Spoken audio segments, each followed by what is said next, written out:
Hello everyone, this is Bushra Khan. Welcome to Samaa podcast. आज हमारे साथ पाकिस्तान ड्रामा इंडस्ट्री के मारूफ वर्सेटाइल एक्टर, बेहतरीन होस्ट मौजूद है और अब तो वो समा फैमिली का एडिशन बने जा रहे हैं। Yes, you heard it right. आप उनको रोज़ पूरे रमज़ान समा की स्क्रीन पर देखेंगे। और तो और मैं आपको बताती चलूँ कि वो बावकार, पाकिस्तान के बावकार दरवेश सिफ्त इंसान है। Yes, I am talking about mister Noorul Hassan. Let's welcome him back Samaa podcast. अस्सलाम वालेकुम। अस्सलाम वालेकुम, कैसे हैं आप? वालेकुम अस्सलाम, I am good sir, how are you? ये मैं सुन रहा था आपकी बातें तो मुझे लगा कि ये हो गया 367। तो उसने कहा ये 367 क्या होता है? तो वो एक बंदा बैठा था और वो आवाज़ लगा रहा था 366 366 366। तो एक बंदा गुजरा, उसने कहा कि क्या? तो उसने कहा इधर देखो। उसने धक्का दिया तो उसने कहा 367। तो एक आप भी धोखा खा गई आज। मैंने हिसाब लगाया कि 367 हो गया। Sir, first of all, congratulations to you for becoming part of Sama family and welcome to Sama family. जी बस आई थिंक बहुत ही शुक्रिया अदा करना है समा की मैनेजमेंट का और जिन्होंने सोचा ऐसे, लेकिन कुछ जिम्मेदारी ज़्यादा महसूस होती है, ख़ास तौर पे when it comes to Ramzan transmission ना।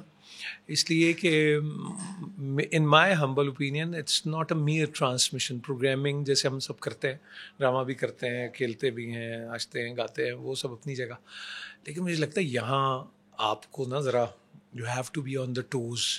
आपको एक तो ये जो महीना है वो बरकत वाला है, फिर यू नेवर नो कि आपको कौन कौन देख रहा है। और यही सबसे और अच्छी बात भी है कि पता नहीं कौन कौन देख रहा है। तो आप किसी दुआ की भी उसमें आ जाए तो आपके लिए दुआ भी मिल जाए। लेकिन ये भी यू नीड टू बिहेव जैसे आपको पता है कि यार बड़े हैं। और मुझे लगता है कि अच्छा सुनना जो है, जैसे इन ऐसे तमाम लम्हात में ना एक बड़ी उसे कहते हैं सोबत सलीम, कि अच्छी सोबत में असर आ जाए आपको। तो वही एक उसकी एक एफर्ट है। तो मैं इसको बिल्कुल ऐसे देखता हूँ कि जैसे आपके यहाँ भी घर में होता होगा, हमें भी याद है रेडियो या टेलीविज़न पे इफ्तार या सैर के टाइम पे आप इकट्ठे हो गए, आप बैठे, उसमें बात भी हो रही है, सीखने को भी मिल रहा है, वो सब कुछ हो रहा है। तो भाई मुझे लगता है कि बिल्कुल एक ख़ानदान की एक गैदरिंग ही होगी। वही आपने कहा। तो जितने व्यूज़ हैं समा के भी और जितने बड़े बुजुर्ग देखने सुनने वाले, उनसे दुआ की भी दरख्वास्त है। बिल्कुल, आपको पता है इमोशनल और टची मोमेंट है और पूरी दुनिया में सब एक ही सिफ्त पर होते हैं। रमज़ान को एंजॉय भी कर रहे होते हैं, रमज़ान को लेकर भी चल रहे होते हैं, इकट्ठे रोज़े भी रख रहे होते हैं। तो सबका जो होता है ना, everyone is on same page. तो जब आप समा ट्रांसमिशन का हिस्सा बनेंगे इंशाल्लाह, और आप बन चुके हैं ऑलरेडी, और जब आप पहला रोज़ा देखेंगे और समा ट्रांसमिशन लाइव को एंजॉय करेंगे मिस्टर नूरुल हसन के साथ, तो मुझे ये बताइए कि इस बार क्या डिफरेंट होगा? आप तो हमेशा से माशाल्लाह करते हैं, you are a wonderful host compere. तो how I could say कि this summer transmission could be different। एक शख्स जो है वो कहीं फ़ौज में मुलाजिम था और वो वर्दियाँ रंगता होता था, तो खाकी वर्दियाँ ही रंगता था वो। तो वो कहीं रिटायर हो गया। उसने फिर एक दुपट्टे की रंगने की दुकान, आपने कभी देखा वो रंगरेज जो होते हैं जो दुपट्टा रंगते हैं, वो तो कभी आया भी करते थे वो। तो वो उसने दुकान खोली। अब उसका पहला दिन था, तो एक खातून ऐसे आई, तो उन्होंने कहा कि ये कतरन है तो इसको ना मैच करना है आपने, ये मेरे जोड़े के साथ। कुछ नारंगी का सा रंग था वो। तो उसने देखा तो उसने कहा बाजी मैं कह रहा था कि अगर खाकी करा लें तो अच्छा है। उसने कहा नहीं मेरा सूट है उसके साथ मैच दुपट्टा है, तो आप नारंगी इसको कर। फिर एक कदम आगे बढ़ी तो कहते वैसे खाकी भी अच्छा है अगर करा लें। उसने कहा तो समझ नहीं आ रही तुम्हें, मेरे मैचिंग एक जोड़ा है और ये उसमें है। तो वैसे बाजी खाकी भी ज़मीन का रंग है। उसने कहा छोड़ो मैं दुपट्टा लेके जा रही हूँ, मैं किसी कहीं और से करा लूँ। कहते नहीं बाजी मैं तो नारंगी करूँगा, सूख के खाकी हो जाए तो फिर मुझे ना कहिएगा। तो वो मेरा ख्याल है कि मुझे अगर किसी ट्रांसमिशन से या मुंसलिक को, मुझे लगता है वो सादा ही हो जाती है, ब्लैक एंड वाइट सी। कोई उसमें मेरा दिल चाहता है मतलब दुआ उसके लिए कर सकते हैं। अरबी में कहावतें कहते हैं कि अगर दिल से बात की जाए ना तो वो दिल तक पहुँचती है, अगर ज़ुबान से की जाए तो वो कानों का मैल बन जाती है। तो अल्लाह करे कि हम दिल से बात कर सकें।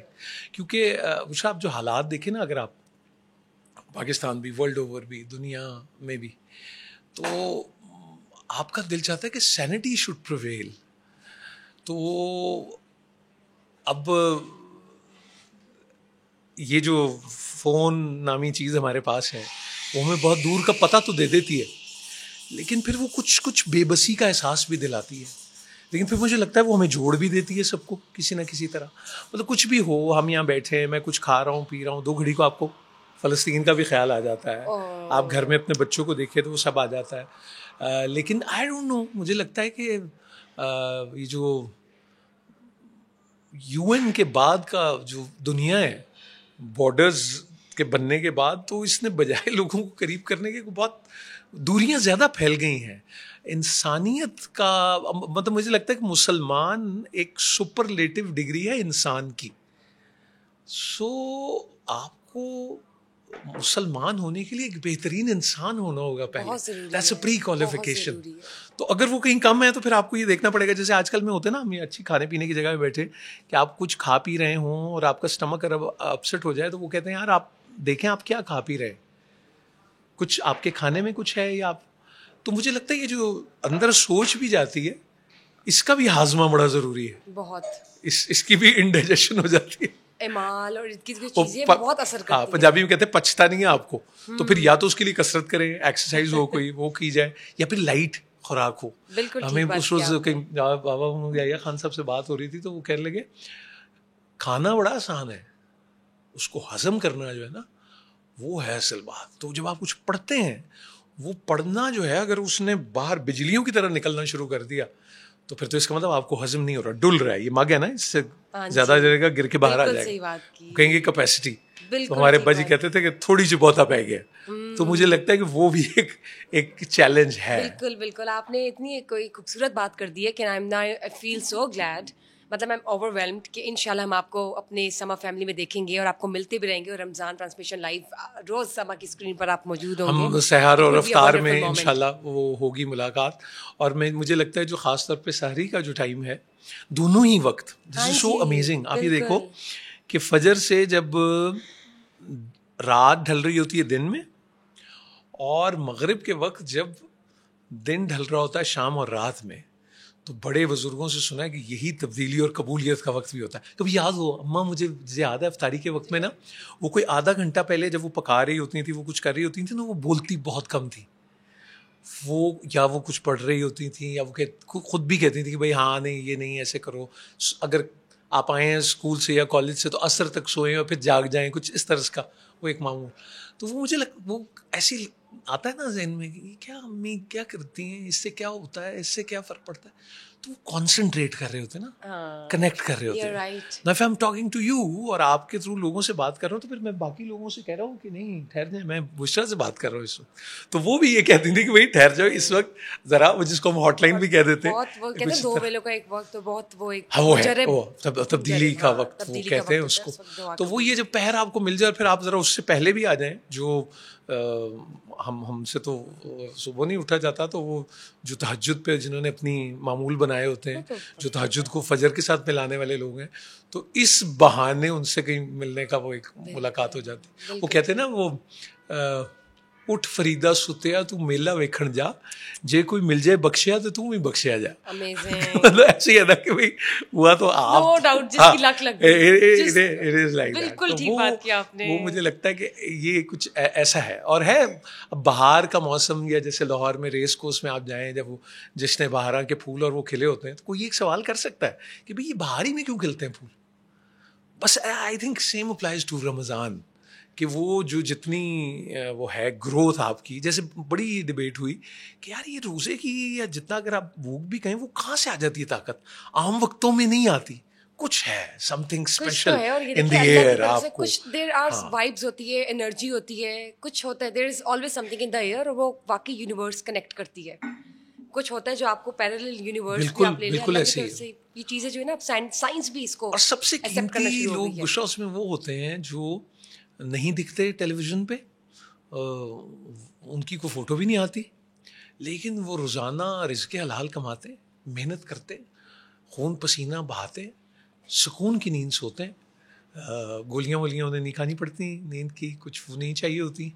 और वो उनसे अगर आप मिले और उनसे कहें ना दुआ के लिए, इस पर एक और भी वो एक आ जाती है ना डिबेट की, वो कहते हैं यार वो छड्डो जी इन्हों ने की करनी, इन्हों तो अपनी नहीं लगी हैं दुआवां।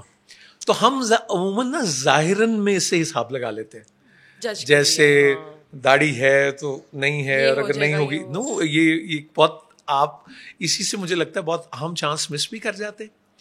इसी पे शायद ये हो जाता है। लेकिन मेरा ख्याल वो जो अंदर का हाल है वो तो अल्लाह की ज़ात जानती है। अल्लाह जानता मैं एक बार इसी तरह एक प्रोग्राम था, आई रिमेंबर, आई थिंक जियो पे शायद हम कर रहे थे, आलिम ऑनलाइन पहली बार जब किया, तो वहाँ वो एक स्कॉलर बैठे थे, तो मैंने उनसे पूछा, मैंने कहा सर नीयत का हाल जानने का कोई डिटेक्टर आया है कि उसमें से आप गुजरे तो आवाज़ आई टी टी, तो वो मुस्कुराए, तो उन्होंने कहा नहीं अभी तक ये डिटेक्टर नहीं है, अल्लाह ही जानता है कि ये कहाँ से बात आ रही है, किस लिए है, किस लिए कर रही है। खुदा न खास्ता इसमें वो वाला एलिमेंट है नाउजुबिल्ला दिखाने का है, या ये आपकी वो। और I think when it comes to a transmission television की, तो अब आप देखें ना कि पॉडकास्ट हो रहा है, ये 2 माइक्रोफोन, आप वहाँ बैठी हैं, इधर कैमरा, ये सब लोग हैं, लाइटिंग हुई हुई है, होल टीम। जो बज़ाहिर दिखने वाले हैं उनकी वाहवाही भी हो जाती है और उनकी खिंचाई भी हो जाती है, लेकिन जो नहीं दिखते तो उनका उस तरह जिक्र नहीं होता। तो मुझे याद है हम इसी तरह हमारे सैयद ज़ैगम शाह साहब थे, तो साथ में उनके जा रहा, तो डिफेंस अभी मेरे ख्याल कि 14-15 बरस पहले की बात है, तो वहाँ कोई घर था बड़ा खूबसूरत सा, तो शाह साहब कहने लगे नूर है, मकान देखे है कितना सोहना है। मैंने कहा हाँ जी बहुत बड़ा अच्छा बना है। कहने लगे देख जिदे ते खलोता है ओदी नहीं कोई गल करता, बुनियाद तो नजर ही नहीं आती, वो तो नीचे दैट्स इट, वो जो आपको बाहर फसाड नजर आ रहा है, आप कह रहे वाह पिक्चर पे चले जाते हैं, हाँ, लेकिन जिस पे वो खड़ा है वो तो असल है। अंदर के तो वो कितनी उसके अंदर एक गहराई भी है और छुपा हुआ भी है। तो ये जो दिखना और छुपना है, ये जो छुपने वाले लोग हैं असल वो होते हैं। दिखने विखने वाले तो दिख ही जाते हैं, जो छुपने वाले हैं ना, मुझे लगता है छुपना बिल्कुल ऐसे होता है जैसे खुशबू होती है, जैसे खुशबू का कोई इंट्रोडक्शन नहीं है। मुझे ये बताएं आपका अल्लाह से ताल्लुक कितना मजबूत है, और सूफीज़म आपने कब ज्वाइन किया? मुझे इज़्म का तो पता ही नहीं है, आप जो कह रही हैं, और वो ये तो आपको कोई भला आदमी जो इस शोबे को समझता हो वही बता सकेगा। लेकिन मेरा ख्याल है कि अल्लाह से ताल्लुक इस तरह ही है जैसे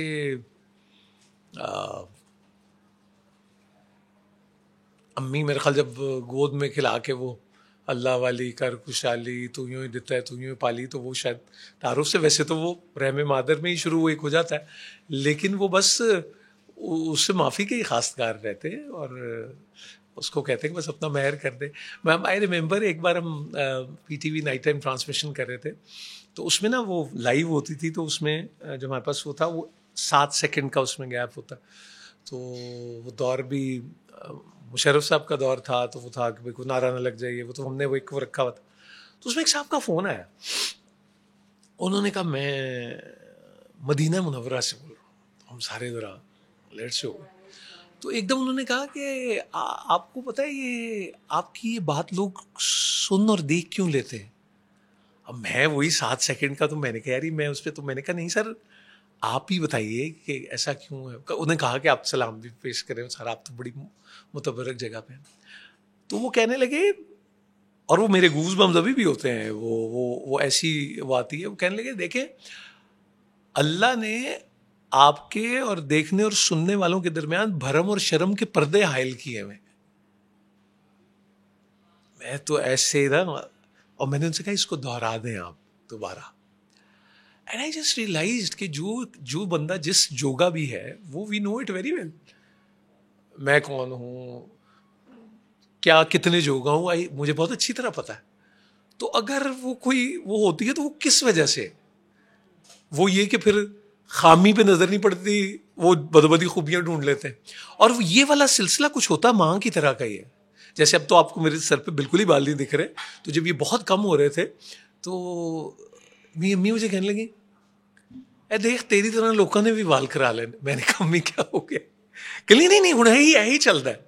तो वो तो उसको तो बेटा अपना चांद लगता है ना माँ को, तो वो जो 70 माओं वाला प्यार करता है, आप सोचे वो कितना जी वो मेरे कैसे करता होगा। तो वो कैसे आपके ऐब आपके कज लेता है ना, आपकी चीजें ढांप लेता है, छुपा लेता है, सोच भी नहीं सकते। तो वो फिर वो ये इसमें तो हम यही खास तौर पे भी उससे गुजारिश भी है, अर्जी भी है, बिनती भी है कि बस वो मेहरबानी करे और अपना करम फजल फरमाए। बेशक आमीन या रब्बुल आलमीन। बेशक आपने बहुत प्यारी बात की कि देखिए हम अपनी सबकी अल्लाह माँ बाप को सलामत रखे। आप सोचे कि माँ जो है वो कितने ऐबों पे पर्दा डाल देती है, कितनी बार माफ़ कर देती है, और कितनी वो मतलब कि सॉफ्ट होती है हर मामले में। और आप सोचिए अब 70 एक्स कर ले 70 टाइम्स उसको आप मल्टीप्लाई कर ले तो फिर वो हस्ती कितनी अजीम है। लेकिन इसी का एक दूसरा पहलू भी है, वो ये कि अम्मी कहती थी माँ को सब पता चल जाता है, सब पता है। मेरे को ना लुगाई माँ को सब पता लग जाता है कि वो सारे हमारे एक टीचर होते थे, वो कहते थे मेरी 2 आंखें पीछे भी हैं, ये मैं ब्लैक बोर्ड की तरफ मुड़ूंगा ना तो ये मत समझना मुझे पता नहीं लगे। अच्छा फौरन आता था ये क्या ख्याल, तो वो हो भी जाता था। अब मैं ये कहना चाह रहा हूँ कि वो जो समीउ अलीम है, वो जो सत्तारुल अयूब है, वो जो सुनने और माफ़ करने वाला है, और वो जो बेशक माफ़, उसे हम कहते हैं कि वो हमें माफ़ कर दे इसलिए कि वो माफ़ करने वाला है और माफ़ करने वालों को पसंद करता है। लेकिन बुशरा, आप यकीन करें, आप भी शायद इसमें से गुजरी हो, बड़ी मुश्किल होती है बाज़ वक्त माफ़ करने में, इसलिए कि आपको अपनी तकलीफ़ इतनी बड़ी लगनी शुरू हो जाती है कि नहीं मैं कैसे करूं। तो फिर वो वासिफ साहब वो कहते हैं कि माफ़ करो ताकि तुम्हें भी माफ़ कर दिया जाए। बेशक, अगर आप रहम की उम्मीद रखते हो तो फिर आपको भी अपने दिल में सॉफ्ट कॉर्नर रखना पड़ेगा दूसरों के लिए। बिल्कुल ठीक। और वही ज़ात जो रहीम है वो जलाल भी है बेशक।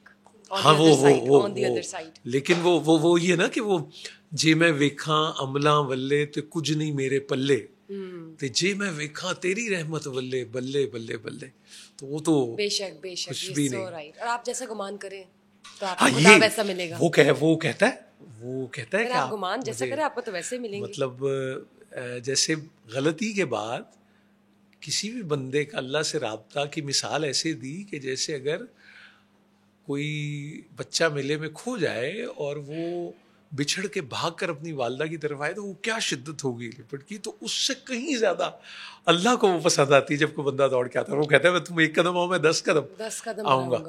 लेकिन अब सवाल ये भी आता है कि अभी अब हम वहाँ पर आप बात कर रहे हैं ना, जैसे आपका पॉडकास्ट भी चलता होगा, वो कहते होंगे ये देखें अब रमज़ान आया ना तो इन्होंने देखें कितनी अच्छी अच्छी बातें करनी शुरू कर दी, सारा साल क्यों नहीं ख्याल आना। नहीं क्यों नहीं अल्लाह, मगर no I am not talking about you, लेकिन हम पे भी, लेकिन इसका भी मैं फिर ये कहूँ कि बाहर तो बाहर ही के मौसम में आएगी ना, उसका चांद उसके वो स्ट्रीक्स, वो एक ऑटम से वो समर तक का सफर तो है, लेकिन वो जश्न बहारा, जैसे वो मुझे याद है जून में किसी ने कहा यार गर्मी बड़ी है, तो मैं कहा जून से नहीं उड़ी थी कदों चांद रात का मजा चांद रात को ही, वो तभी हो, नए कपड़े पहनने का जो मजा है वो ईद के दिन ही है, उसी में है, वो उसी में है। अमेजिंग। तो वो मुझे फिर भी ये लगता है कि आई थिंक ये आपका रिमाइंडर होता है, ये आपका एक साल को रिकलेक्ट करने का टाइम अच्छा होता है कि आप थोड़ा सा गौर करें कैसा रहा, क्या हो रहा है, अब आप क्या कर रहे हैं। मतलब अभी भी जब जैसे मैं टेक्निकल स्टाफ, हमेशा मुझे ये रहता है कि हमारा जो बिहाइंड द कैमरा जो लोग काम करते हैं वो असल काम करते हैं, असल काम वो है, ये लाइट क्या है, इसका शेड ना पड़े, ये माइक्रोफोन है, आवाज़ जाएगी कैसे जाएगी, लेकिन कितने अनसंग हैं वो, मतलब वो क्रेडिट्स तो आ जाते हैं या कहीं आते होंगे या नहीं आते होंगे, लेकिन उनका काम उनका क्रेडिट होता है, बहुत बड़ा काम है, आप बेस बनाते हैं वो सब कुछ, everything you see if you are sitting here. तो मैं वही कहूँ ना कि वो उस मकान की तरह के जिसकी बुनियाद पे नहीं नजर किसी की जाती, लेकिन घर पे जाती है कि यार मकान कितना सोना है, ये ना बस वही रहती है, दुनिया की एक रवायत है। मुझे ये बताइए, जब मैं बात करती हूँ आपा बानो कुदसिया की, अशफाक अहमद की और वासिफ अली वासिफ साहब की, तो आपका उनसे कितना गहरा ताल्लुक है? मैं आप तीनों ही शख्सियात से मेरा ताल्लुक़ तो मेरे अब्बा जी ही के तवस्सुत से ही बना, क्योंकि मैंने पहले भी कहा कि वो तलकीन शाह सुनते थे, वो रेडियो के बड़े अच्छे लिसनर थे, वो रात में भी BBC या किसी वक्त सोने से पहले, तो वो मेरी वो रूटीन का या उनसे मुतारिफ होना जो है वो अब्बा जी ही की वजह से है। क्योंकि मुझे याद है संडे और जुम्मे की जब भी छुट्टी होती थी तो सुबह होनहार प्रोग्राम आता था, फिर उससे होनहार से पहले तलकीन शाह सुबह 7 बजे आता था, फिर होनहार आता था, फिर कोई शाबूद कारनामे, मिस्टर जेदी के मशवरे, कुछ ये सारा एक चलता था पूरा, उसका FPC था। इस तरह वो मेरी ज़िंदगी का बड़ा वो एक हिस्सा है, बचपन ही की बात कर, तो वो बड़ा, फिर वो उनके प्लेस, उनके खेल, वो एक पहला ही तारुफ हुआ, और बाबा जी से ही फिर माँ जी तक का भी से भी, क्योंकि वो दोनों तो वो सही मानों में लिबास एक दूसरे का जिसे कहेंगे ना, जैसे होना चाहिए, वो ऐसे ही थे। तो ये हुआ, और वासिफ साहब से भी मेरी जो मैं उनसे मिला हूँ ज़िंदगी में, I was in class 7th I think at that time, या 8th में था, तो मेरे बड़े ताया जी के कोई ऐसी बात बताएं इनकी जो आपको हमेशा याद रहती है? बाबा जी की बात, वासिफ अली वासिफ साहब की। वासिफ साहब की बातें तो हैं ही याद रखने के लिए, बल्कि याद से ज़्यादा अमल करने के लिए हैं शायद। और बानो आपा की माँ जी सारे ही मेरा ख्याल। ये देखिए, मैं आपको बताऊं बुशरा, ये ऐसे है जैसे ये होते हैं ना आपके डायरेक्शन के बोर्ड्स जी, जो कहते हैं कि यहाँ से जाओगे तो यहाँ आएगा नेविगेट, या अब इस पे जो आ गया तो वो आपकी रहनुमाई करते हैं। ये रहनुमाई वाले ही लोग हैं, या आपको रास्ता ही दिखाने वाले हैं, या आपको ज़रा ठोकर से सौखा करने वाले हैं, या समझ लें ये वो हैं जिनको ये पता है कि मैश करके बच्चे को खिलाया जाए ना केला, ताकि इसको हजम हो जाए। वो जैसे आजकल सीरियल्स होते हैं वो सारा कि भाई इसके मुताबिक बात हो ना, ताकि अन्ना जोगा नहीं है गाते एनू को समझाइए कि किन्नी हो जाएगी। तो ये इस तरह की शख्सियात और इस तरह ही रहे, ये सब मुझे लगता है ड्यूटी वाले ही लोग हैं। और इनकी सबसे बड़ी खूबी जो है, जिसकी तरफ शायद किसी का उस तरह ध्यान नहीं जाता, वो एहसास ज़िम्मेदारी है, सेंस ऑफ रिस्पॉन्सिबिलिटी है। यानी कैसे लगन से और जुड़ के अपना काम करते हैं। जैसे अब आप मुझे बताएं ना कि अभी मैं इस 2 घड़ी इसको छोड़ दूं कि ये ड्यूटी है या काम होता है या उससे, लेकिन रात के किसी भी पहर के अंदर में वो शख्स सुबह उठ के जो अजान देने जाता है, उस सर्दी में भी, चाहे उसको वो पानी में और वो आके, तो उसने करना है वो। और उसके हमारे पूरे मुल्क में ऐसा कोई सिस्टम नहीं है, इट्स योर कॉल। और इतना गैर महसूस निज़ाम है ये चल रहा है। अब हमारे सोशल वेलफेयर डिपार्टमेंट वो नहीं कर पाता जो हमारे बुज़ुर्ग और असलाफ और हस्तियाँ और उनके जो वज़ारात वहाँ से जो लोग जैसे खा रहे हैं, और वो एक सिलसिला बन रहा है, वो कैसा गैर महसूस, कितना अच्छा वो चल रहा है। तो ये जो है, ये बड़ा मुझे लगता है कि ये आपको ना थोड़ा सा किसी वक्त ऐसे जगा भी देते हैं, हेलो वेकअप कॉल मिल जाए, दौर आ गया, मतलब कि हाँ भाई मैं समझ गई। ओहो। मुझे ये बताएं कि जब मैं आपकी एक्टिंग की बात करती हूँ तो आप माशाल्लाह एक वर्सेटाइल एक्टर हैं। विलन के रोल्स, नेगेटिव, पॉजिटिव, शरीफ बाप से लेकर कोई रिजिड हो या बहुत ही अकरू वाला कोई भी करेक्टर हो जाए, तो आपने हर किस्म के रोल्स किए और बहुत इम्पैक्टफुल रोल किए हैं। लेकिन आपकी ज़ाहिरी शख्सियत जो है वो बिल्कुल ऑपोजिट है समहाउ। मतलब आप बहुत दरवेश सिफ्त इंसान है, सादा है। आप सब कहेंगे मैं दिखता हूँ, मतलब ऐसे ये कहा जा सकता है, यानी कि आप विलन भी हो सकते हैं रियल लाइफ में। और तो इसका मतलब ये ऐसा तो एक बंदा पक्का फ्रॉडिया ही हुआ जो मतलब जिसका कोई पता ही नहीं लगे। यानी कि आपको गुस्सा भी आता है, आप सॉफ्ट स्पोकन भी हैं। नहीं, मेरा ख्याल है कि हर इंसान को गुस्सा तो आ सकता है। और आपकी जो सबसे करीबी लोग हैं ना, जैसे पंजाबी में कहते हैं राह पे आ जाने थे वाह पे आ जाने। जी जी, मतलब बुढ़ी को पूछोगे तो दसेगी ना कि हाँ भाई वो जिनको आप बड़ा वो समझ गए, वो है वो बड़ा मशहूर है ना, वो किसी वो दरवेश जो वो उड़ते थे और ये वो तो वो वही थे। तो वो बेगम उनको कुछ और कहे तो उन्होंने कहा कि वो जो उड़ रहा था वो मैं ही था। तो उन्होंने कहा मैं भी कहूँ विंगा क्यों उड़ रहा है ऐसे। तो और अच्छी बात ये भी है, ख़ासतौर पर टेलीविज़न की आपने बात की, तो मुझे लगता है कि जैसे जो इससे रिलेटेड लोग हैं ना, उनको अपने घर में अपने घर वाला ही होना चाहिए, वहाँ नहीं है स्टार स्टूडम वगैरह ना लेके जाए। हाँ मुझे लगता है, लेकिन ये है बहुत मुश्किल है, इसलिए कि आपको वो भी वैसे ही लगने शुरू हो जाते हैं। अब मैं अपने बच्चे के लिए तो मैं उसका बाबा या अब्बा जी ही हूँगा ना, और वही रहना चाहिए। अपनी बीवी के लिए मियाँ ही हूँगा, बहनों के लिए भाई ही होना चाहिए। उनको भी अगर मैं वो कि हाँ वो तो फिर ये तो फिर बड़ी मुश्किल बात, फिर वो नहीं होगा। लेकिन हो जाता है, आपकी ना एक डिस्टेंसिंग कहीं ना कहीं आ जाती है, क्योंकि लोग आपको प्यार करने लगते हैं, वो फिर आप मशहूर से हो जाते हैं। फिर ये मशहूर होना एक बहुत बड़ी आजमाइश है। क्या आप how you balance it, you right? नहीं, अब बैलेंस तो वही कर सकता है वो जो है, वरना तो आप तो उससे मैं मतलब मुझे लगता है कि पैरों का जमीन पे रहना बहुत जरूरी है। पैर जमीन से गए नहीं, आप गए, आप तो फिर गए, आप गए, कोई भी हो तो, किसी भी दुनिया में किसी भी जगह पे। मैं अक्सर वो बताता हूँ, मैं आपको मजे की बात बताऊँ।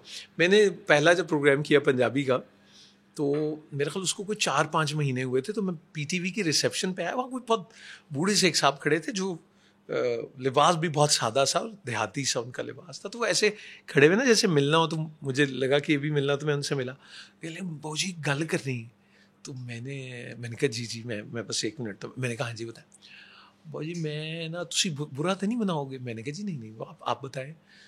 कह लगे मैं ना जी ਤੁਹਾਨੂੰ ਦੱਸਾਂ ਉਹ ਤੁਸੀਂ ਉਹ ਦੇਖਿਆ ਭੁਕਾਨਾ ਗੁਬਾਰਾ ਜਿਹੜਾ ਹੁੰਦਾ ਹੈ? मैंने कहा जी ਉਹਨੂੰ ਫੁਲਾਓ ਨਾ ਜੀ, ਉਹ ਫੁਲਾਓ ਤੇ ਫੁੱਲ ਜਾਂਦਾ ਹੈ। अब मैं ना I was just thinking what he is up to, ये क्या कह रहे हैं? तो और वो देख रहे थे कि मैं कुछ लोगों से मिल रहा था जो मिल रहे थे, या फैन मद्दा जो भी, और हम भी 28 साल के। तो बाबू जी वो पुकाना फुल जाए ना तो बस सुई लाने की देर होंगी। फिर मैंने उसको देखा, वो पता नहीं कौन थे, वो बड़े ही भले आदमी थे, और वो क्यों आए, वो मुझे उन्होंने क्यों कहा that's so kind of him. तो उसने कहा कि बेटा इसमें ना रहना, ये आज है कल नहीं है, तो तू कुछ होर ना किते गलत फहमी च मुब्तला हो जाए कि मैं ये इस तरह। तो वो होते हैं ऐसे। और इसी तरह के कुछ और लोग भी आए ज़िंदगी में। हमारे एक टेलीविज़न में वो एक हेल्पर थे प्रोड्यूसर्स के, तो हम कोई मुल्तान रिकॉर्डिंग करने गए, तो मुझे पीटीवी अवार्ड मिल गया था उस वक्त पहले प्रोग्राम पे। बड़ा अच्छा था वो, उन्हें सब जो जैसे भी वो याद करते थे प्रोड्यूसर्स रात सारा, जीशान उनका नाम, जीशान चाम कहते थे। तो मैंने वो बार बार ना, वो हम कर रहे थे निश्तर मेडिकल कॉलेज में, वहाँ प्रोग्राम लाइव वहाँ रिकॉर्ड कर रहे थे। और बल्कि हमारी बहुत अच्छी राइटर साइमा अकरम चौधरी ने मुझे बताया कि वो भी कहीं भावलपुर या वहाँ से, जो हमारी जिन्होंने इस जलेबी और चौधरी एंड सन्स लिखा, she was among the students, वो उनमें से। तो वो बार बार आ जाए, तो मैंने कहा यार हटो, मैंने उससे सख्ती से कहा। तो बाद में मिले ना, तो मैंने कहा यार तुम्हें समझ नहीं आती यार जीशान, 1000 बार तुमसे कहा है तो तुम क्यों नहीं हटते? और मैंने ऐसे किया। सब वो एकदम ना फट पड़ा, और उसने ना रोना से शुरू कर दिया, और रोते रोते उसने कहा है तू नहीं बोलता, तेरा अवार्ड बोलता है, तू नहीं हो रहा। अच्छा मैंने कहा यार क्या हो गया? अच्छा एकदम कोई और भी लोग जैसे इकट्ठे हो जाते, उन्होंने कहा जी इन्होंने मारा भी है इन्हें, वो कोई 3-4 और भी आ गए। अब मैं देख के ना तो वो बैठ गया, और मैं उसके पैरों में, मॉब है ना ये, तो मैंने उससे कहा, मैंने कहा शादी ये हुआ क्या आपको, कितनी ज्यादा आपको वैसे गालियां उधर पड़ती, उधर तो आपने कुछ नहीं, मैंने क्या कहा आपने? जो उसके लफ्ज थे ना वो बहुत खतरनाक थे। उसने मुझे कहा कि देखें नूर भाई, हम लोगों को जाके बताते हैं कि हम नूर भाई के साथ काम करते हैं, आप मुझे कहीं अकेले में कुछ भी कहते थे, आपको मुझे ऐसे सामने नहीं कहना चाहिए। ओ मैं भाई मेरे हाथ जीशान साहब खुदा दा वास्ता ताड़ी मेहरबानी। तो वो मैं अब सोचता हूँ कि अगर वो उस वक्त वाकया ना होता, से इट वाज 99 और 2000 आई गेस, 24 साल पहले, और मैं ये इससे ना गुजरता और ये बात ना पहुंचती, तो पता नहीं इससे कितना बड़ा और मैं कोई नुकसान कर बैठता, राइट, या मेरे बोलने में कितना फर्क आ जाता। जैसे आरिफ लोहार साहब है ना, तो हम एक इंटरव्यू कर रहे थे आमने सामने बैठे नाइट टाइम में, तो आरिफ भाई का आवाज़ से ताल्लुक, तो मैंने कहा आरिफ भाई गला खराब हो जाए, गला क्यों खराब होता है? कहने लगे जब दिमाग खराब हो जाए। तो मैंने कहा दिमाग कब खराब होता है? कहने लगे जब गला खराब हो जाए। तो कहने लगे जब बोलने में फर्क आ गया, तो इसका मतलब है कि अब आप कुछ और हैं। तो आपकी जिंदगी में ऐसे बड़े जरूर होने चाहिए, can make you simply shut up, और वो कहें कि बैठ जाओ और कुछ नहीं बोलोगे, और आधा घंटा मैं तुम्हारी आवाज ना सुनूं। ऐसा होना बड़ा जरूरी है। जो आपको कैंडे में रखे, जो आपके पंजाबी में कहते छोड़े लाना, वो लाना वाला है, लकड़ी नहीं। अब ये देखो मेज आपके पॉडकास्ट की, इस टेबल को जिसने शेप दी है, तो सोचो तो सही इस पे क्या गुजरी होगी, कितना सैकल किया है इसको, क्या वो एक शक्ल देने के लिए कितनी छिल उतरती है ना, मतलब बिल्कुल ठीक है, क्या लकड़ी पे गुजरती है। लेकिन फिर बाद में लोग कहते हैं वाह यार तराशना और उसको फिनिशिंग देना, हीरा ही ले लो, कितने कट लगे होते हैं वो फिल्मों में जब दिखाते हैं, एक हीरा बड़ा कीमती है, जितने कट लगे हों उतना ही वो कीमती होता है। आई थिंक ये है हमारी जिंदगी में बहुत सारे ऐसे लोग और वाकयात जो बज़ाहिर हमारे लिए मुश्किलात का बायस बनते हैं और हमें लगता है तकलीफ का बायस बनते हैं, वो हमें आगे भी लेके जा रहे होते हैं। बिल्कुल ठीक बात की आपने। मुझे एक चीज़ बताएं, आज भी आपने कुछ ग्रेइश और ब्लैकिश सा कलर पहना हुआ है। ये तो मैं आपसे भी कह सकता हूँ। मैंने तो आज फर्स्ट टाइम पहना है। लेकिन अच्छा। मुझे ये बता कि क्या आपने अपनी पर्सनैलिटी में ब्लैक कलर को ऐड कर लिया है? क्योंकि यूजुअली आपको मैं ब्लैक कलर, मुझे लगता है ब्लैक कलर ने मुझे ऐड कर लिया है, मेरा ख्याल है। क्या वो नहीं, अब यही होता है, ये तो बल्कि हल्का हो गया। वो जोड़े जो थे, मैं चूंकि आज सुबह ही पहुंचा कराची से, तो मैंने कहा यार इसको धो वो लें, तो वो देखा तो वो उस तरह का था ही कोई नहीं। आज लेकिन खुशी का एक बड़ा दिन है, एक बड़ी कमीनी खुशी मुझे हुई है, तो मैं वो आपसे वो शेयर ही कर लूँ। माशाल्लाह माशाल्लाह कहना चाहिए। वो ये कि मैंने ये वाला जोड़ा जब पहना, तो ये जब मैंने पहले पहना था आज से कोई 1.5-2 बरस पहले, तो ये बहुत टाइट था। Alright. तो आज ये खुला हुआ है, तो वो जितना थोड़ा खाना शुरू किया उससे कोई फर्क पड़ गया। और मेरी बीवी ने भी कहा तो आज मैं बड़ा, तो बस आप दुआ करेंगे ये इसमें इस्तिकामत ही रहे। वेट लूज किया, अच्छी बात है। ये अच्छा हो गया, ये अच्छा हो गया। मुझे ये पता कि मैंने सुना कि आपको बचपन में ना क्रिकेटर बनने का बहुत शौक था। क्रिकेट खेली हमने, लेकिन आप क्रिकेटर नहीं बने। जी, मेरी वो ऑपरेशन हो गया था मेरा 9th या 10th में। मैट्रिक का रिजल्ट मेरे हॉस्पिटल में ही आया था, इत्तेफाक अस्पताल में सर्जरी हुई थी मेरी, नसीर महमूद साहब ने की थी। I have nails in my legs. हाँ, 2 नेल्स यहाँ हैं और 2 यहाँ हैं। तो वो एक मोच आई थी, पैर ट्विस्ट कर गया था, तो वो फिर थोड़ा सा गेट में तो पता लगा कि जी वो ये जैसे हमारी जो बोन आती है ना, ये और ये बोन ऐसे होती है, तो इसमें कुछ गैप आ गया, तो उन्होंने उसको कुछ स्टेपल सा कर दिया। तो वो फिर प्लान वो रह गया। और एक्टिंग और ये जो आपका होस्टिंग का करियर है, ये कैसे स्टार्ट हुआ? एकदम से यहाँ पे कैसे स्विच किया आपने? ये मैं बिल्कुल ऐसे ही स्विच कर गया जैसे मैं आज आपके पास बैठा हूँ। बाय स्ट्रोक ऑफ लक चाका होया आज भी। अच्छा, असी ते आए सी पता नहीं चाह थे कोई वो भी, तो पता लगा जी वो ये। तो मैं आई थिंक एक्सीडेंटल ही कहेंगे, लेकिन टीवी की दुनिया मुझे अट्रैक्ट बहुत करती थी शुरू से। मुझे बहुत अच्छा लगता था ये जो सेट्स लगे हुए। और मैंने एक बड़ी मिस्ट्री सी भी सोची थी, मैं आज आपसे शेयर करूँ। जैसे ना अमानत अली खान साहब मुझे बहुत अच्छे लगते थे, कुर्ता सा पहना हुआ और गा रहे हैं इंशा जूठो। मेरी अम्मी को बहुत पसंद थी इंशा जूठो अब कूच करो। तो और इब्ने इंशा से भी बहुत वो एक अकीदत। तो वो मुझे जब पता लगा, I think it was 76 I guess, और 77, I must be 5 or 6 years old, तो वो पता लगा इनका इंतकाल हो गया। और उसी के अंदर में इब्ने इंशा, अमानत अली खान, इसी गज़ल के अंदर में ही वो उनका। तो वो जब रिकॉर्डिंग चलती थी तो मैं कहता था ये तो कह रहे हैं कि इनका इंतकाल हो गया, तो ये कैसे? अब ये नहीं आप पूछ रहे ना कि कोई रिकॉर्ड होता है, ये क्या, ये ना पूछने का। तो मैंने एक मिस्ट्री सी बना रखी थी खुद ही। मैं समझता था कि ये चूंकि बड़े भले लोग हैं, तो इनकी ये जो जगह है ना, ये जहाँ ये बैठे हैं, ये इनकी कब्र है। तो ये यहीं बैठ के ना ये ऐसे हसीन लग रहे हैं और खूबसूरत ये गा रहे हैं। अब ये नहीं सोच रही है हम तक कैसे पहुंच रहे हैं, टीवी क्या है। क्योंकि आपको लगता है ना कि सवाल पूछेंगे तो वो कोई कहेगा कि क्या, जैसे बच्चा कोई भी पूछे तो क्या आप उसका जवाब देंगे ना। मतलब मेरा बेटा छोटा जो है, वो हम उम्रे पे गए, तो वो था कोई 4-5 साल का। तो उसने कहा कि ये खाना काबा को, उसने कहा ये अल्लाह ताला का घर है। तो मैंने कहा हाँ बेटे ये अल्लाह का घर है। कि इतना छोटा, अल्लाह ताला तो बहुत बड़े। मैं कहलो मर गया, अब ये का जवाब कहाँ से? अब मैंने कहा कि उस जवाब उसको तो वो कन्विंसिंग चाह रहा है। वो कह रहा है भाई ये हम ये फलां का फार्म हाउस देख रहे हैं, ये इसका घर है, ये प्राइम मिनिस्टर हाउस है, ये प्रेसिडेंसी है, इतने बड़े बड़े। तो ये जो जिसे मुमताज़ मुफ्ती साहब ने लब्बैक में कोठा कहा कि वो इतना छोटा सा, मतलब। तो मैंने कहा इसको कैसे कन्विंस? तो मैंने उसे कहा, मैं कहा बेटा असल में ये तो घर है, लेकिन जो असल अल्लाह का घर है ना, वो दिल होता है, दिल और शार। और ये दिल इतना बड़ा होता है कि इसमें अल्लाह समा जाता है। लेकिन मैं अब भी सोचता हूँ कि रूमी ने कहा होगा कि अभी इनको जवाब आता नहीं, तो मुझे अब नई नई बातें सुना रहे हैं या जैसे भी। लेकिन वो कहते हैं ना, दिल दरिया समुद्रों डूंगे, कौन दिला दिया जाने हो। तो वो एक है सिलसिला। तो बच्चों के अब नई रिसर्च में वो कहते हैं कि आप बच्चों के सवालों को डिस्करेज ना किया करें, नहीं बल्कि ये कहें। वसीम अकरम भी ये बात करते हैं कि भाई आप उसके साथ मिल के जवाब ढूंढने की कोशिश करें, वो एक करें, या ये कहना कि भाई ये तो बड़ा बेवकूफ़ाना सवाल है। सर मुझे ये बताएं कि जब मैं बात करती हूँ बाबा याहिया की, तो बाबा मोहम्मद याहिया खान, बिल्कुल जी, तो आपका उनके साथ कितना गहरा ताल्लुक है?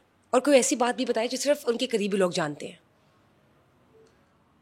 बाबा जी के करीबी, बाबा जी बज़ाहिर तो एक ज़ाहिर बात एक मिस्ट्री सी ही आपको महसूस होंगे, लेकिन बाबा जी से मेरी मुलाकात जो है वो बाबा जी इशफाक साहब के कुलों के दिन पहली बार हुई थी, मैं और मेरे अब्बा जी के साथ ही। That was the first time, तब हुई मुलाकात। तो बाबा जी मेरे लिए, बाबा जी इशफाक साहब का ही एक तोहफा और एक एक्सटेंशन सी मुझे महसूस होती, क्योंकि वहीं से वो मिले और वो सारा।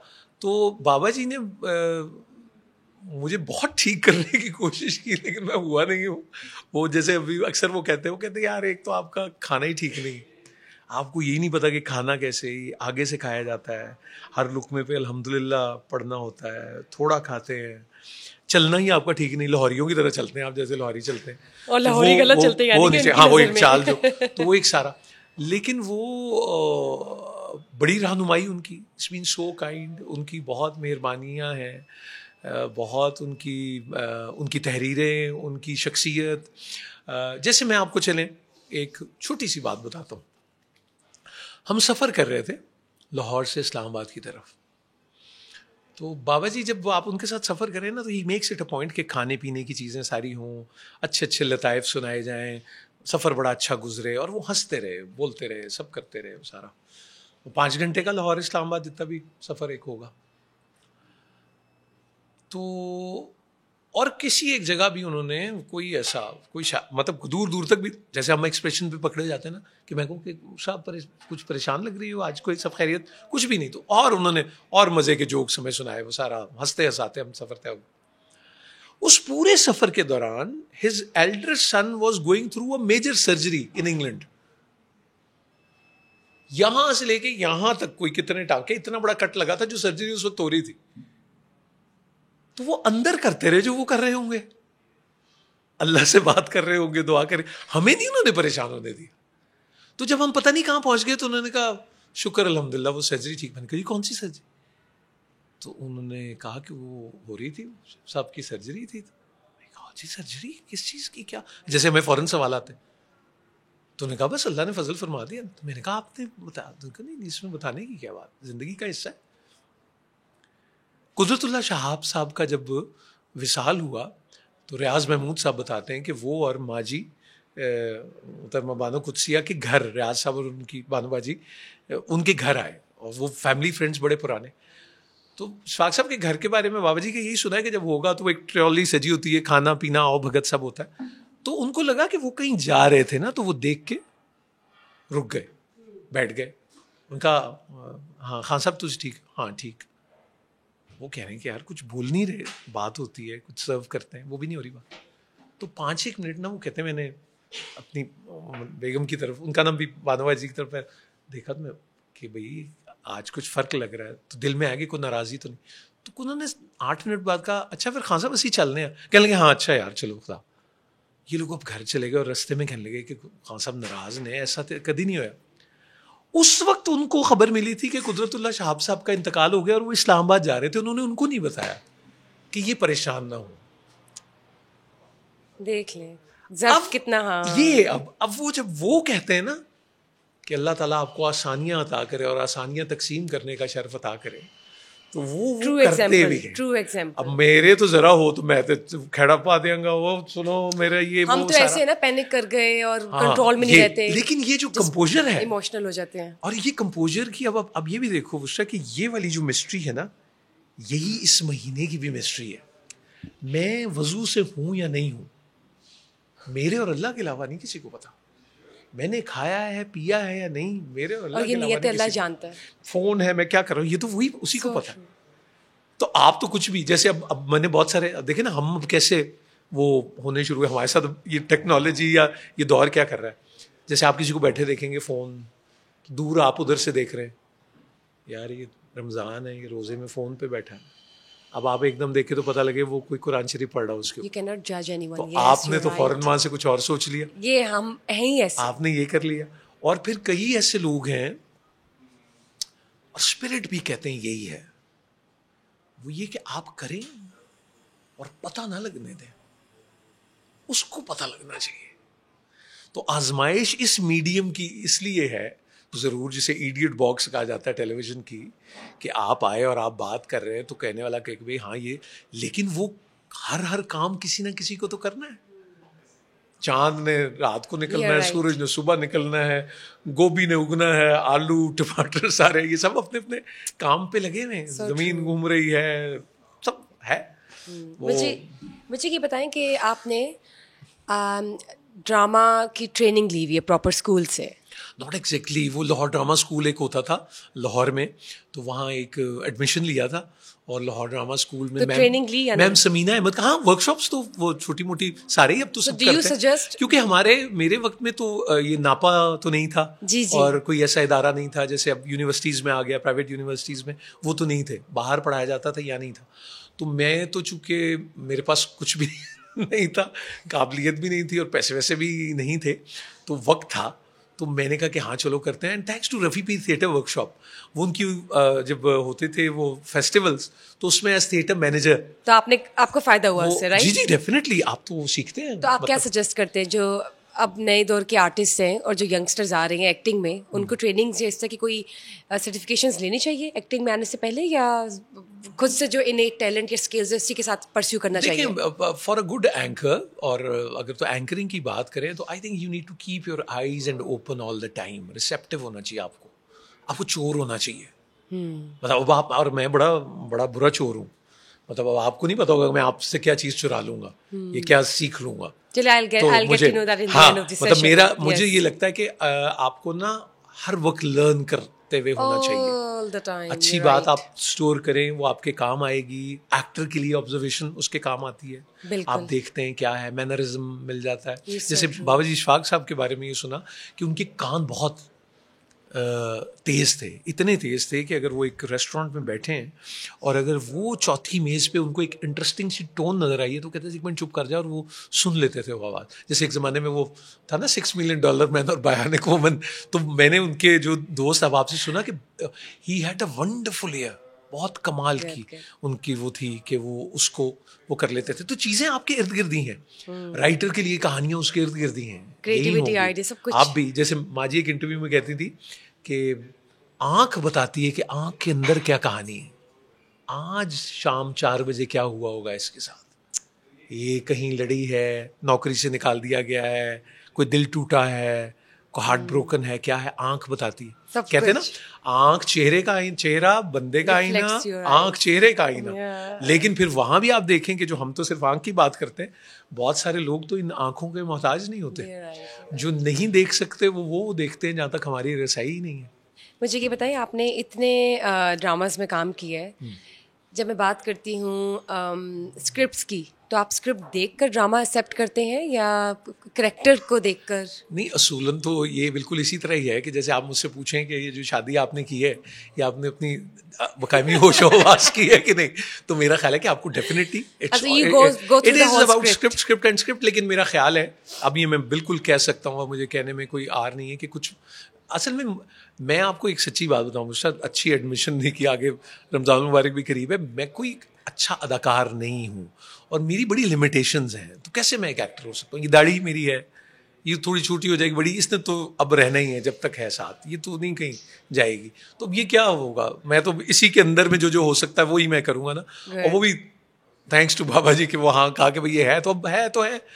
वो अब वो सारे ये भी कहते हैं कि जी अब आप तो हर हीरोइन के अब्बा आप ही हैं, तो मैंने कहा भी हाँ अब क्या करें, इसमें अब्बा ही हो सकते हैं। और हीरोइन के अब्बा को इतना अच्छा, एक बात बताएं, हर पाकिस्तानी ड्रामा में हीरोइन के अब्बा को इतना वो क्यों बनाया होता है, वीक सा, दुखी आत्मा? अच्छा, इसके लिए हमें एक और पॉडकास्ट करना चाहिए। सवाल का जवाब मुझे बस, हाँ, इसके लिए एक और पॉडकास्ट करना चाहिए, मेरा ख्याल है। I would like एक मौजू है जिसपे हम बात करें कभी, अगर टाइम निकालो तो जरूर। लेकिन थोड़ा सा मुझे बता दें कि क्यों, why so weak all the time, या स्क्रिप्ट की डिमांड है?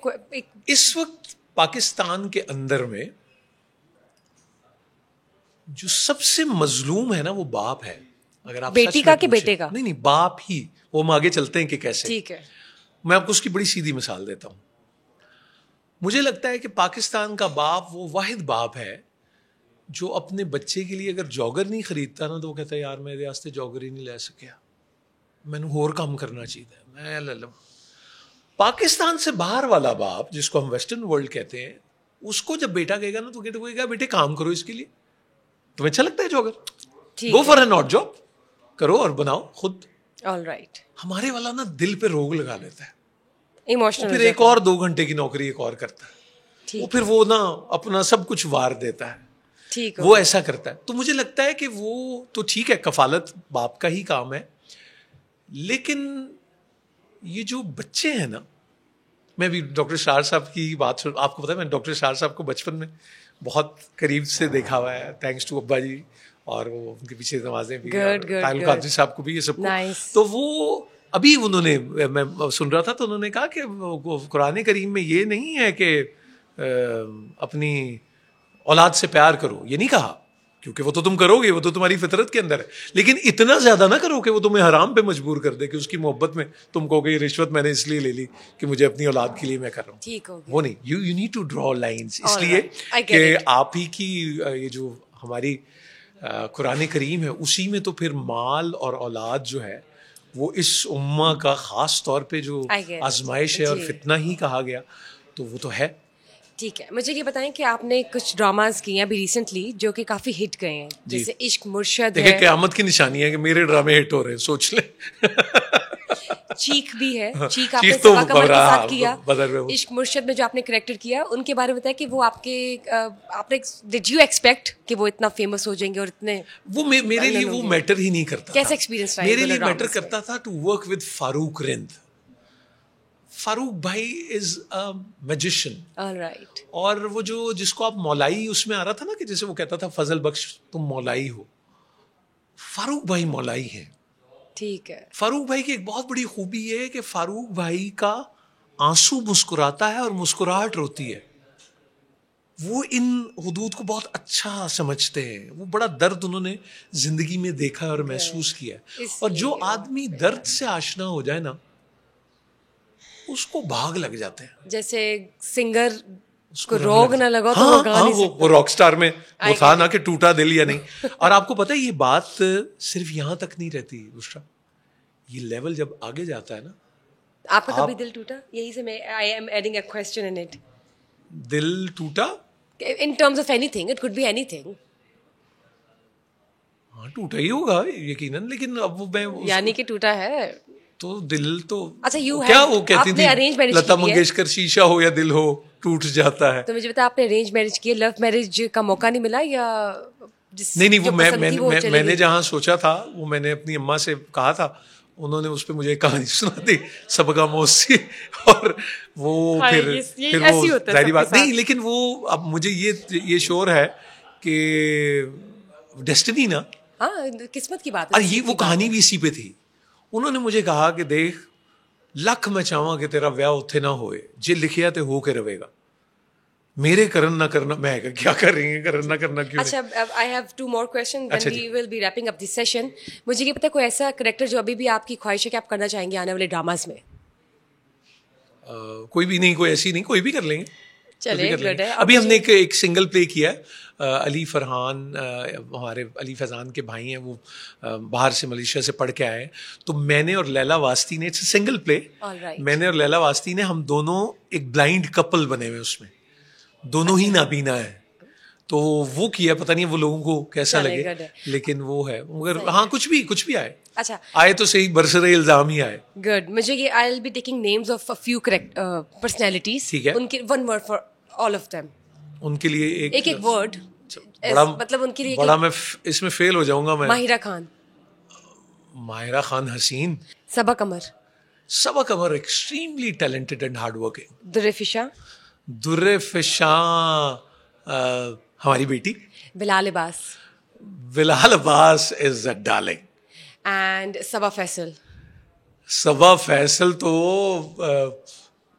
अगर मैं वैसे कहूँ तो मेरा कोई बड़ा पुराना क्रश तो भी कह सकते उन्हें, लेकिन सबा ने कमाल कर दिया है। सबा ने, आपको एक बात मैं बता दूं सबा के बारे में, मैंने सबा से कहा था कि वो एक्टिंग करें सबसे पहले, जब वो होस्टिंग करती थी। कितनी पुरानी बात मैं हमेशा सबा को ही बताता, जब उन्होंने एक्टिंग शुरू भी नहीं की थी। This was I think 24 years back. Oh my God, amazing. हाँ, और ये आप ये सब आपको ही बता सकती हैं, क्योंकि मुझे बता, एंड सबा डिड वंडर्स। सबा तो अब, और वो तो बहुत, हाँ सबा तो एक जर्नी है पूरा सबा का, मेरा ख्याल। और मुझे ये बताइए, जब मैं समर ट्रांसमिशन की मैं दोबारा बात करती हूँ, तो हम समर ट्रांसमिशन के थ्रू जो जेनजी जनरेशन है उसका लाइफस्टाइल चेंज कर सकेंगे? ये जो हमारी अब नई जनरेशन है वो जरा ट्रेडिशन से काफ़ी दूर है। नहीं बुशरा, यहाँ में मैं आपसे थोड़ा सा ना डिसएग्री करूँगा, मुझे लगता है कि हमें सीखना चाहिए इस जेन जी से। Really? अब मुझे नहीं पता आप जी में किस किस को ले जाते हैं, मुझे तो ज़ॉम्बीज़ भी बहुत सारे लोग तो उससे भी मिला देते हैं, अल्लाह माफ़ करे। लेकिन मेरा ख्याल है कि जो नए जितने लोग हैं और जो नई जनरेशन है उनसे हमें सीखना चाहिए। Really? क्योंकि ये बहुत अच्छे हैं।